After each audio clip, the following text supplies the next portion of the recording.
Hello everyone. MP set 2023 के लिए new syllabus MPPSC की वेबसाइट पे अपलोड हो गया है। बहुत सारे साथी और बहुत सारे स्टूडेंट्स रिक्वेस्ट कर रहे थे कि सर जो सिलेबस है इसका न्यू सिलेबस है और न्यू पैटर्न है, इसके बारे में थोड़ा सा डिस्कशन कर ले। तो इसलिए ये वीडियो बनाया गया है। सभी लोग ध्यान से देखें कि कहाँ से इसको डाउनलोड भी कर सकते हैं और इस वीडियो में विस्तृत रूप से इस सिलेबस को डिस्कस भी किया जाएगा। दोस्तों आप देख सकते हैं ये एमपीपीएससी की वेबसाइट का फ्रंट पेज है। गूगल ब्राउज़र पे जाके हम एमपीपीएससी जब टाइप करेंगे तो ये वाला इंटरफेस हमको दिखाई देगा। तो आप यहाँ देख सकते हैं ये जो रनिंग टैब है, यहाँ पर ये चलती हुई लाइन आपको दिखाई देगी। तो इसके बीच में यहाँ लिखा हुआ सिलेबस स्टेट एलिजिबिलिटी टेस्ट 2022।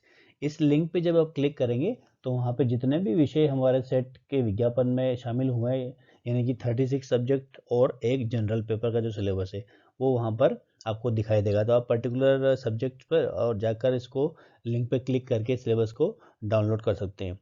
मैंने उसको डाउनलोड कर लिया है और आपकी सुविधा के लिए इस वीडियो में इसको दिखाया गया है और इस पर हम चर्चा करेंगे। चलिए आगे बढ़ते हैं। सबसे पहले हम बात कर लेते हैं पेपर फर्स्ट की, जो कि general awareness on teaching and research aptitude पर है, यानी कि शिक्षण एवं शोध अभिवृत्ति पर। चलते हैं, बढ़ते हैं उसकी तरफ। आप यहाँ पे देख सकते हैं ये फर्स्ट पेपर है जिसका टाइटल है शिक्षण और शोध अभिवृत्ति।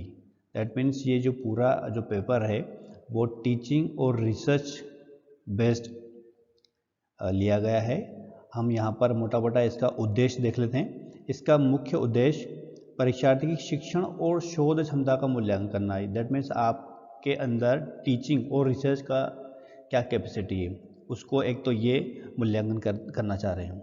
दूसरा, इसमें जो और भी विषय शामिल किए गए हैं वो रीजनिंग को लिया गया है, मैथ्स एप्टीट्यूड को लिया गया है। उसके अलावा इन्वायरमेंट से संबंधित कुछ नॉलेज वो भी आपका चेक करेंगे।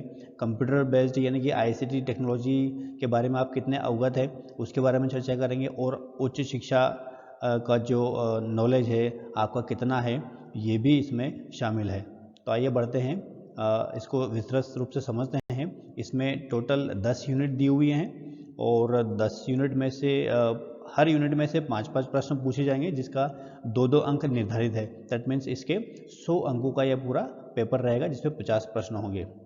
आइए बढ़ते हैं आगे। ये इसका फर्स्ट यूनिट है शिक्षण अभिवृत्ति, दैट मीन्स टीचिंग एप्टीट्यूड। आप देख सकते हैं यहाँ पर जो टाइटल्स है वो सबसे पहले इसमें टीचिंग क्या है, उसकी जो विशेषता है वो क्या है, टीचिंग के लिए कौन से इफेक्टिव एलिमेंट्स है, और जो हायर एजुकेशन में जो टीचिंग की पद्धति है वो क्या है, और इसके लिए और कौन कौन सी सहायक प्रणाली हो सकती है, और इवैल्यूएशन के लिए क्या क्या सिस्टम्स है, ये इसमें दिया गया है। कुल मिला के अगर आप टीचर हैं तो आप कुछ चीज़ों को समझ सकते हैं। अगर आप टीचर नहीं हैं तो जो बीएड वाले हैं स्टूडेंट्स हैं, कैंडिडेट हैं, वो इसको थोड़ा बेहतर रूप से समझ सकते हैं। और अगर हम इन दोनों में से कुछ नहीं है तो भी हम इनका जो लिटरेचर है नोट्स की हेल्प से इसको ईज़िली तैयार कर सकते हैं। ये बहुत अच्छा टॉपिक होता है, इसमें कॉमन सेंस भी काम आता है। तो वो उस हिसाब से उसकी हेल्प से हम इजीली इस सब्जेक्ट को कर पाएंगे। बस थोड़ा सा पढ़ने की हमको ज़रूरत है। कुछ स्टैंडर्ड जो थिंग्स होती हैं जो डिसाइडेड है वो हमको जरूर इसमें पढ़ना पड़ेगी, बाकी कुछ कॉमन सेंस की वजह से भी आप इसको कर सकते हैं। अब मोटा मोटा यहाँ देखिए इसकी अवधारणा के बारे में पूछा हुआ है, उद्देश्य पूछेंगे, टीचिंग का स्तर क्या होना चाहिए। उसके अलावा जैसे जो किशोर विद्यार्थी रहते हैं या एडल्ट विद्यार्थी रहते हैं उनके हिसाब से क्या टीचिंग की जो अपेक्षा है वो क्या होना चाहिए। उसके अलावा जो शिक्षण इफेक्टिव जो तत्व है, दैट मीन्स पढ़ाने के लिए क्या प्रभावी चीज़ें होना चाहिए, तो टीचर को तो होना ही चाहिए। उसके अलावा क्या सामग्री या क्या मोड आप यूज़ कर रहे हैं पढ़ाने के लिए, आपके जो संस्था में क्या सुविधाएं हैं पढ़ाने के लिए, और पढ़ाने का वातावरण कैसा है, ये इसमें शामिल है। उसके अलावा आप देखिए यहाँ पर अध्यापक केंद्रित बनाम शिक्षार्थी केंद्रित पद्धति, that means teacher centred versus student centred system, ये इसको आपको स्टडी करना होगा। उसके अलावा आप देखिए यहाँ पे ऑफलाइन बनाम ऑनलाइन सिस्टम, जो ऑफलाइन पढ़ाई होती है उसके अलावा जो ऑनलाइन सिस्टम आजकल जो पढ़ाई चल रही है उसके बारे में पूछा हुआ। मैं आपको थोड़ा सा यहाँ पे बता दूँ, ये एक भारत सरकार का आईआईटी का एक वेंचर है जिसको स्वयं के नाम से हम जानते हैं। स्वयं में मैं आपको बता दूं जितने भी विषय हैं सभी विषयों में ओपन सोर्स जो कोर्सेस है वो अवेलेबल है।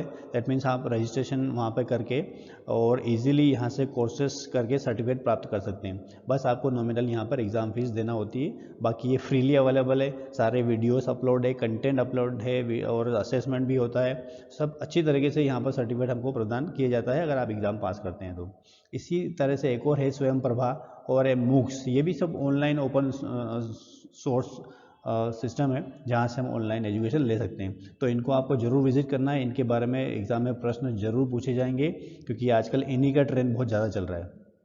उसके अलावा हम देखते हैं शिक्षण सहायक प्रणाली, दैट मीन्स वही में हम बात कर रहे हैं टीचिंग में क्या क्या और सिस्टम सहायक हो सकते हैं। जैसे पुरानी जो हमारी परंपरागत जो टीचिंग है वो और आजकल की जो ICT बेस्ड यानी कि इंफॉर्मेशन कम्युनिकेशन टेक्नोलॉजी बेस्ड जो प्रणाली है उस पर आधारित जो ज्ञान है वो आपका चेक किया जाएगा।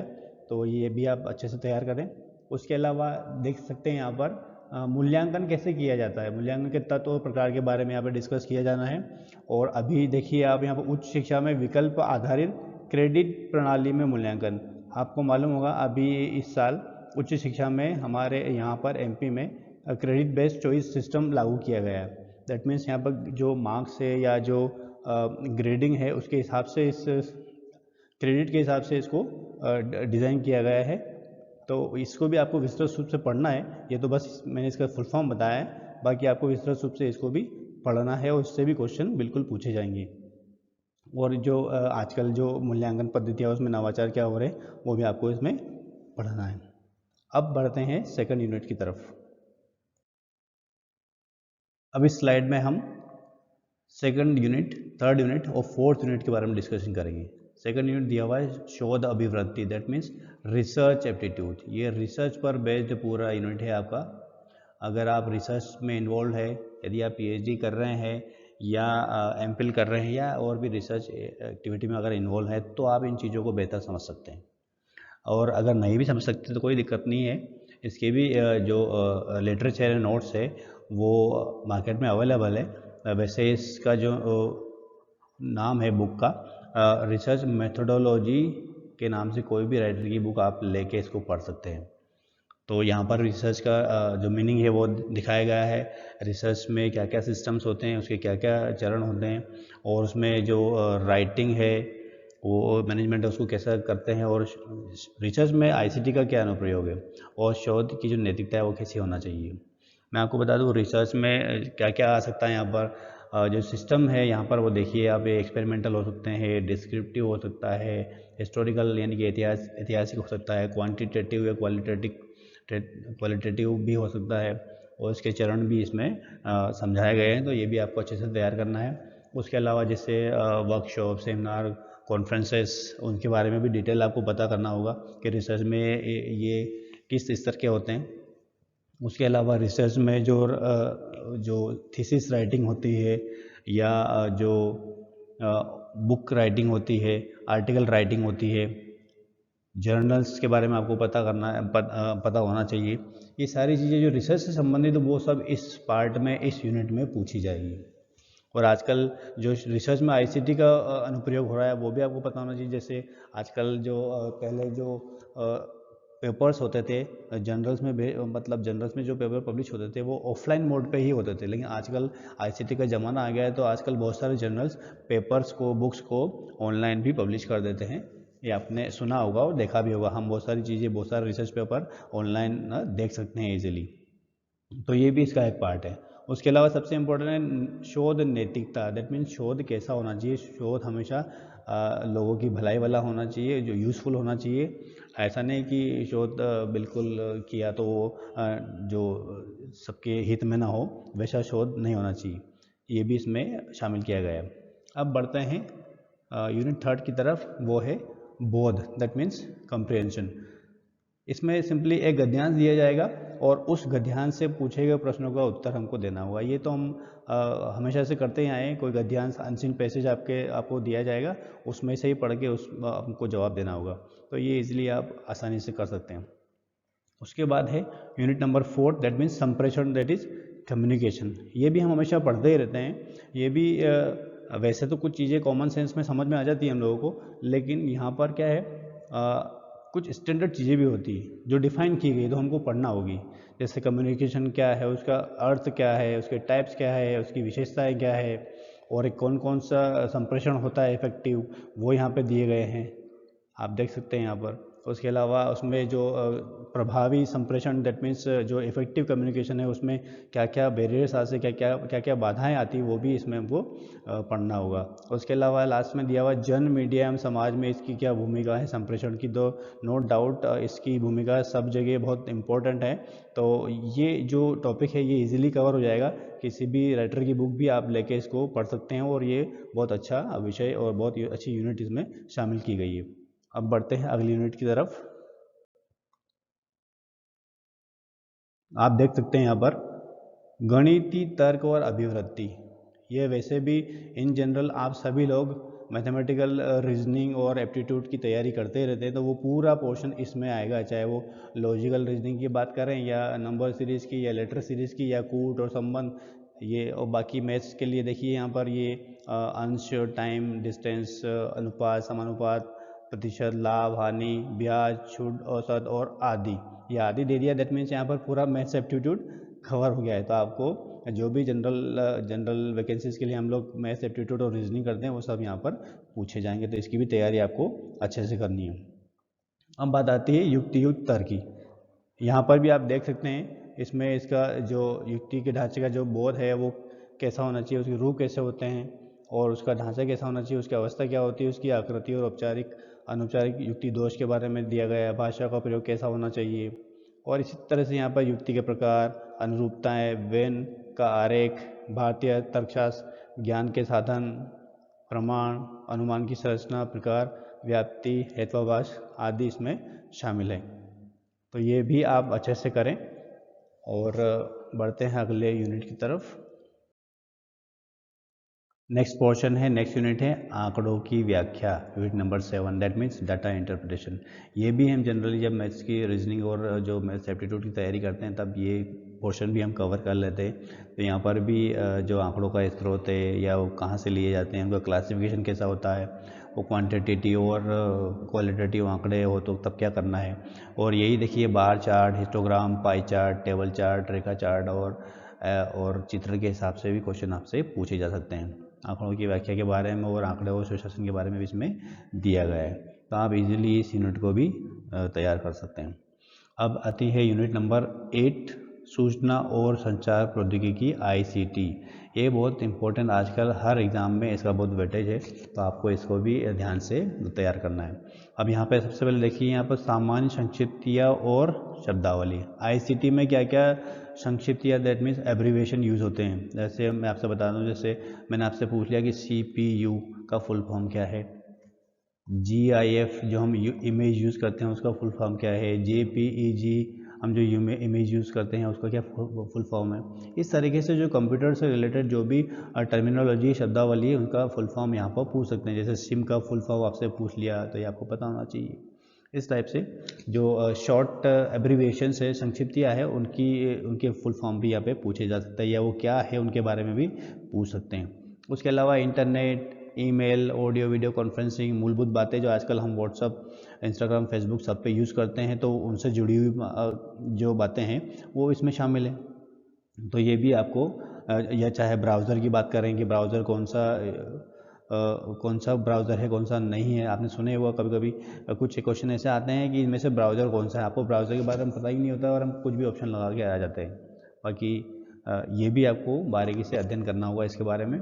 अब उच्च शिक्षा में डिजिटल पहले मतलब क्या इनिशिएटिव लिया गया है उसके बारे में इसमें दिया गया है। ठीक है, तो उच्च शिक्षा में डिजिटल पहले आपको बता दें कि हमारे मध्य प्रदेश में अभी उच्च शिक्षा में, वैसे तो पूरे ऑल ओवर इंडिया की बात हो रही है, लेकिन मध्य प्रदेश में जो उच्च शिक्षा में जो पहले ई कंटेंट डेवलपमेंट अभी यहाँ पे किया जा रहा है। उसके अलावा क्या क्या ICT जो टेक्नोलॉजी है, क्या क्या यूज़ करते हैं हम, ये हमको पता होना चाहिए। दैट मीन्स हम लैपटॉप का यूज़ कर रहे हैं, ऑनलाइन क्लासेस हम ऑर्गेनाइज कर रहे हैं, कोरोना के बाद से हमने यही किया है, तो इसका भी इम्पोर्टेंस बहुत ज़्यादा बढ़ गया है, तो ये आपको इसमें शामिल करना है। राइट। और अगले उस यूनिट की तरफ बढ़ते हैं। यूनिट नंबर 9, लोक विकास और पर्यावरण। आप देख सकते हैं यहाँ पर इसको जो मेन बिंदु है वो है विकास और पर्यावरण, मानव और पर्यावरण व्यवहार, पर्यावरण परक मुद्दे, जिसमें स्थानीय, क्षेत्रीय, वैश्विक, वायु प्रदूषण, जल प्रदूषण, मृदा प्रदूषण, ध्वनि प्रदूषण, अपशिष्ट, ठोस, तरल, बायोमेडिकल, जोखिमपूर्ण, इलेक्ट्रॉनिक, जलवायु परिवर्तन और जितने भी मुद्दे जो इन्वायरमेंट से रिलेटेड है, इन्वायरमेंट को साफ़ सुथरा रखने के जो मुद्दे हैं वो सब इसमें शामिल होंगे। उसके अलावा जो मानव स्वास्थ्य पर जो जो जितने पोल्यूटेंट है, प्रदूषक है, उनका क्या इफेक्ट पड़ रहा है, क्या प्रभाव पड़ेगा, ये भी इसमें शामिल है। उसके अलावा हमारे जो नेचुरल और ऊर्जा के जो स्रोत हैं वो जैसे सौर ऊर्जा, पवन ऊर्जा और बाकी मृदा, जल, भूताप, बायोमास, नाभिकीय और वन, इनके सबका क्या योगदान है वो भी इसमें शामिल है। उसके अलावा प्राकृतिक जोखिम और आपदाएँ क्या क्या होती हैं और उनके लिए क्या क्या हमने किया है वो भी इसमें शामिल है। उसके अलावा सबसे इम्पोर्टेंट पर्यावरण संरक्षण अधिनियम 1986, ये बहुत इंपॉर्टेंट अधिनियम है जो 1986 में पारित हुआ था। तो इससे संबंधित जो भी डिटेल है वो आपको पढ़ना है। उसमें जलवायु परिवर्तन संबंधी राष्ट्रीय कार्य योजना और अंतर्राष्ट्रीय समझौते, प्रयास क्या क्या हो रहे हैं और ये जो कुछ पुरानी संगोष्ठी हैं, बड़े बड़े अंतर्राष्ट्रीय सम्मेलन है, समझौते हैं, वो इसमें शामिल है। मॉन्ट्रियल प्रोटोकॉल, रियो सम्मेलन, जैव विविधता सम्मेलन, क्योटो प्रोटोकॉल, पेरिस समझौता, अंतर्राष्ट्रीय सौर संधि, ये सब पहले हो चुके हैं, ये बहुत इंपॉर्टेंट है। उसके अलावा भी अभी आजकल क्या क्या हो रहे हैं ये भी आपको जोड़ देना है।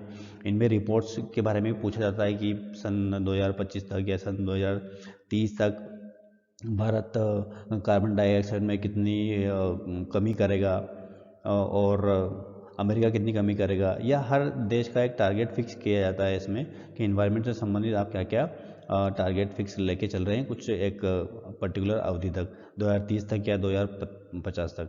ये सम्मेलन इसलिए होते हैं कि हम पर्यावरण के प्रति सजग रहें और उसमें अपना योगदान दें। अगली यूनिट की तरफ बढ़ते हैं, वो है यूनिट नंबर 10, उच्च शिक्षा प्रणाली। अब उच्च शिक्षा सिस्टम क्या है ये इसके बारे में दिया गया है। दैट मीन्स यहाँ पर देखिए आप, जो प्राचीन भारत में शिक्षा थी उसके बारे में दिया गया है। उसके बाद प्राचीन भारत के, दैट मीन्स स्वतंत्रता के पश्चात भारत में उच्च शिक्षा का क्या अपडेशन हुआ है, रिसर्च का क्या उद्भव हुआ है, वो इसके बारे में उसके बारे में दिया गया है। उसके अलावा जो पुरानी पारंपरिक और गैर पारंपरिक टीचिंग सिस्टम है वो क्या था वो इसमें शामिल किया गया है। उसके अलावा आजकल जो प्रोफेशनल, टेक्निकल और स्किल डेवलपमेंट आधारित जो शिक्षा है उसको इसमें शामिल किया गया है। उसके अलावा मूल शिक्षा को भी शामिल किया गया है और पर्यावरण परक शिक्षा को भी शामिल किया गया है। पर्यावरण परक शिक्षा तो होना ही चाहिए क्योंकि आजकल ग्लोबल वार्मिंग के उसको देखते हुए पर्यावरण की सुरक्षा बहुत ज़रूरी है, इसलिए पर्यावरण की अलग से यूनिट भी दी हुई है और उसके अलावा उसकी शिक्षा भी हमको करवानी ज़रूरी है। तो ये पॉइंट बहुत इंपॉर्टेंट है। उसके अलावा जो भी उच्च शिक्षा को मैनेज करने के लिए जो पॉलिसीज़ है, जो एडमिनिस्ट्रेशन है या पॉलिटिक्स, राजनीति से संबंधी या प्रशासन से संबंधित जो गतिविधियाँ हैं वो इसमें शामिल होगी। उसके अलावा उच्च शिक्षा में और क्या क्या आ सकते हैं आपको बता दूं, मोटा मोटा बहुत सारी चीज़ें हैं। जैसे नेक होती है, उच्च शिक्षा के कॉलेजेस को एक ग्रेड प्रदान करती है, उनकी क्वालिटी को चेक करती है। और भी जैसे है AICTE है, AICTE या टेक्निकल कॉलेजेस से संबंधित है, और ये एक NBA है, ये जो मैनेजमेंट कॉलेज को ग्रेड प्रदान करती है। उसके अलावा UGC बॉडी आपने सुना होगा।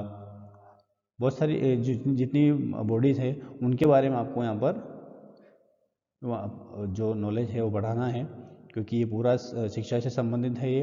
उसके अलावा और भी चीज़ें हैं जो रिसर्च की संस्थाएं हैं, और उसके अलावा जैसे ये BCI है, बार काउंसिल ऑफ इंडिया, या इससे संबंधित जितने भी उच्च शिक्षा से संबंधित जितने भी काउंसिल है, जितने भी बॉडीज़ है, उनके बारे में आपको यहाँ पे डिस्कशन, उसके बारे में यहाँ पे आपको नॉलेज बढ़ाना है हमारा। जैसे रैंकिंग के बारे में बात करें तो NRF की रैंकिंग भी कुछ होती है, ये भी आपको पढ़ना है। ऐसे कई बॉडीज़ हैं जो उच्च शिक्षा से संबंधित है, तो आपको इसमें शामिल करना है। अब देखिए यहाँ पे जो टिप्पणी दी हुई है सबसे इम्पोर्टेंट, प्रत्येक यूनिट से 2-2 अंकों वाले 5 प्रश्न तैयार किए जाएंगे। मतलब हर यूनिट से 5 प्रश्न आएंगे और 2 अंक रहेगा, दैट मीन्स हर यूनिट से 10 अंक रहेंगे, राइट। और 10 यूनिट है, दैट मीन्स कितने अंक हो जाएंगे, 100 अंक का पेपर इसमें से आएगा। अब बढ़ते हैं सेकंड पेपर की तरफ। अब मैं यहाँ पे बता दूँ आपको, सेकंड पेपर में यहाँ स्पेशली केवल मैथमेटिक्स और स्टैटिस्टिक्स के सिलेबस को डिस्कस किया गया है, क्योंकि बाकी सिलेबस जो यूजीसी नेट के हैं या CSIR नेट के जो सिलेबस है एज इट इज़ है, पर यहाँ पर मैथमेटिक्स और जो स्टैटिस्टिक्स का सिलेबस तो वही है, लेकिन इसमें कुछ पोर्शन मैथ्स वाला को करना है, कुछ स्टैटिस्टिक्स वाला को करना है, इसलिए इसको स्पेशली यहाँ पे डिस्कस किया गया है। बाकी जो अदर सिलेबस है, अदर विषय के सिलेबस है, आपको मैंने जो लिंक बताई है MPPSC की वेबसाइट से, वहाँ से जाके वो सिलेबस डाउनलोड कर सकते हैं। चलिए बढ़ते हैं। अब इसमें सबसे इम्पोर्टेंट ये नोट है, आपको यह पढ़ना है, all students are expected to answer question from unit first. मतलब यूनिट फर्स्ट जो है सभी स्टूडेंट्स को करना है। इसका मतलब क्या है, चाहे मैथ्स वाले हो चाहे स्टैटिस्टिक्स वाले हो, मैथ्स सबके लिए, यूनिट फर्स्ट सबके लिए कंपलसरी है। फिर लिखा है कि students in mathematics are expected to answer additional question from unit second and third. मतलब जो MSc मैथ्स वाले हैं उनको एडिशनल के रूप में यूनिट थर्ड और सेकंड और थर्ड भी करना है। दैट मीन्स मैं आपको यहाँ पे लिख के बता दूँ, MSc के लिए जो कंपलसरी यूनिट है वो है फर्स्ट, सेकंड और थर्ड यूनिट। और एक और लाइन नीचे लिखी हुई है, students with statistics are expected to answer additional question from unit fourth. That means जो स्टैटिस्टिक्स वाले हैं, स्टैटिस्टिक्स वाले जो है उनके लिए यूनिट फर्स्ट और फोर्थ है। ये मैथ्स वाले हैं, यहाँ पर मैथ्स से जिसका MSc है उसके लिए है, और ये स्टैटिस्टिक्स जिसका MSc है उसके लिए यूनिट फर्स्ट और फोर्थ है। राइट, फिर से नोट कर लीजिए, जो मैथ्स से MSc पास आउट है उनके लिए यूनिट 1, 2, 3, और जो स्टैटिस्टिक्स से पास आउट है उनके लिए यूनिट 1 और 4 है। या आप इसका विशेष रूप से ध्यान रखें, नहीं तो अननेसेसरी आपने यूनिट 4 भी पढ़ ली मैथ्स वालों ने, तो उसके क्वेश्चन तो आएंगे नहीं, तो आपका टाइम वैसे ही वेस्ट हो जाएगा। ऐसे ही अगर स्टैटिस्टिक्स वाले अगर यूनिट सेकंड और थर्ड पढ़ ली तो आपका टाइम वेस्ट होगा, इसलिए इस चीज़ को ध्यान रखें। हम बात करते हैं अब यूनिट फर्स्ट में क्या क्या दिया हुआ, मोटे मोटे तौर पर देख लेते हैं यहाँ पर कि सबसे पहले एनालिसिस दिया हुआ है। एनालिसिस में क्या क्या दिया हुआ है, काउंटेबल, अनकाउंटेबल सेट, और इन्फिमम, सुप्रीमम, और कंप्लीट ऑर्डर फील्ड, उसके अलावा सीक्वेंस सीरीज, और ये कन्वर्जेंस, लिमिट सुप्रीमम और लिमिट इन्फिमम, उसके अलावा बोल्जानो-वायस्टास थ्योरम, और ये हैरी-बोलन थ्योरम, उसके अलावा कंटिन्यूटी, यूनिफॉर्म कंटिन्यूटी, डिफरेंशियबिलिटी और mean value theorem, sequence and series of functions, uniform convergence, Riemann sum और रीमान इंटीग्रल और इम्प्रॉपर इंटीग्रल, उसके अलावा मोनोटॉनिक फंक्शंस दिया हुआ है, और इसमें फंक्शंस ऑफ सेवरल वेरिएबल्स भी शामिल किया गया है, डायरेक्शनल डेरिवेटिव को शामिल किया गया है, metric spaces, compactness, connectedness, non linear space. इस तरह से ये यूनिट फर्स्ट का यहाँ पर सिलेबस दिया हुआ है। और उसके अलावा भी यूनिट फर्स्ट में यहाँ पर देख सकते हैं आप, लीनियर अलजेब्रा शामिल किया गया, जिसमें vector spaces, subspaces, linear dependence, independence, basis, dimension, algebra of linear transformations, और rank, determinants, linear equations, eigenvalue, eigenvectors और केली हैमिल्टन थ्योरम। और दिया हुआ है यहाँ पर matrix representation of linear transformation, canonical forms, diagonal forms, triangular forms, Jordan forms, inner product spaces, orthonormal basis, quadratic forms, reduction, classification of quadratic forms. ये unit first थी, और ये यूनिट सेकंड। ये यूनिट सेकंड केवल MSc maths वालों के लिए, statistics वालों के लिए नहीं है। इसमें कॉम्प्लेक्स एनालिसिस को शामिल किया गया है। पूरा सिलेबस जो कॉम्प्लेक्स का होता है इसमें पूरा लगभग आ चुका है। पूरा सीरीज इसमें अलजेब्रा कॉम्प्लेक्स नंबर से, और पावर सीरीज भी इसमें है, ट्रांसेंडेंटल फंक्शंस है जैसे कि एक्सपोनेंशियल, ट्रिग्नोमेट्रिकल, हाइपरबोलिक, और इसके अलावा analytic function, Cauchy Riemann equations, और ये कंटूर इंटीग्रल भी इसमें शामिल किया गया है, कॉची इंटीग्रल फार्मूला इसमें शामिल किया गया है, लिवोलिस थ्योरम है, मैक्सिमम मॉडल प्रिंसिपल है, स्वार्ट्ज लेमा है, ओपन मैपिंग थ्योरम है, टेलर सीरीज है, लॉरेंट सीरीज है, कैलकुलस ऑफ रेसिड्यूज है, और कंफर्म मैपिंग्स है, मोबियस ट्रांसफॉर्मेशन है। राइट, अब उसी यूनिट में अलजेब्रा दिया हुआ है। अलजेब्रा में यहाँ पर पूरा जो मॉडर्न अलजेब्रा है उसको शामिल किया गया है। तो आप देख सकते हैं यहाँ पर ग्रुप, सब ग्रुप्स, उसके अलावा Chinese remainder theorem, Euler 5 functions, pigeon hole principle और साइक्लिक ग्रुप, परमिशन ग्रुप और rings, ideal prime and maximal ideals, question rings, UFD, PID और ईडी, ये सब इंपॉर्टेंट टॉपिक्स है, उन सभी से क्वेश्चन हमेशा पूछे ही जाते हैं। उसके अलावा फील्ड्स, फाइनल फील्ड्स और गैलियस थ्योरी भी इसमें शामिल है। उसके अलावा टोपोलॉजी में बेसिस, डेंस सेट, सब स्पेस एंड प्रोडक्ट टोपोलॉजी और कनेक्टेडनेस एंड कॉम्पैक्टनेस, ये इसमें शामिल है। और यूनिट थर्ड की बात करें, यूनिट थर्ड भी केवल एमएससी वालों के लिए ही है। तो उसमें सबसे पहले डिफरेंशियल इक्वेशन को शामिल किया गया है। डिफरेंशियल इक्वेशन में एक तो ऑर्डिनरी डिफरेंशियल इक्वेशन कम्प्लीटली दिया हुआ है और पार्शियल डिफरेंशियल इक्वेशन भी कम्प्लीटली दिया हुआ है, आप इजीली इसको देख सकते हैं। उसके बाद यूनिट थर्ड में ही पोर्शन है हमारा न्यूमेरिकल एनालिसिस पूरा आ गया है इसमें। पूरे का मतलब इसमें जो अलजेब्रिक इक्वेशंस का जो न्यूमेरिकल सॉल्यूशन है वो पूरा शामिल हो गया इसमें। सारी मेथड्स आ गए इसमें, चाहे न्यूटन रेप्सर की बात करें या और भी जो मेथड्स है वो उसमें शामिल हैं। उसके अलावा solution of system of linear algebraic equation using Gauss elimination method, Gauss Seidel method, finite differences, Lagrange's, Hermite, spline interpolation, numerical differentiation and integration और numerical solution of ordinary differential equation भी इसमें शामिल है, जिसमें पिकार्ड, यूलर, मॉडिफाइड यूलर और रंगे-कुत्ता method शामिल है। और ये COV का पार्ट भी दिया हुआ है, कैलकुलस ऑफ वेरिएशन, ये भी बहुत इंपॉर्टेंट पार्ट है। ऐसे लीनियर इंटीग्रल इक्वेशन इसमें पूरी दी हुई है, ये भी इसमें शामिल है। और क्लासिकल मैकेनिक्स, ये भी एक जो सब्जेक्ट इसमें दिया हुआ है। यहाँ से क्वेश्चन लोग बहुत कम करते हैं, इसमें से क्वेश्चन तो आना है, तो यहाँ से इसका भी तैयारी आपको अच्छे से करनी है। बाकी जनरल तो हम सब पढ़ते हैं, numerical analysis, calculus of variation, linear integral equation, लेकिन ये क्लासिकल मैकेनिक्स को बहुत कम लोग पढ़ते हैं। तो इससे भी क्वेश्चन बनते हैं, तो वो क्वेश्चन का फ़ायदा उठाने के लिए आपको इसको स्पेशल तैयार करना चाहिए एक्स्ट्रा मार्क्स लाने के लिए। अब आगे बढ़ते हैं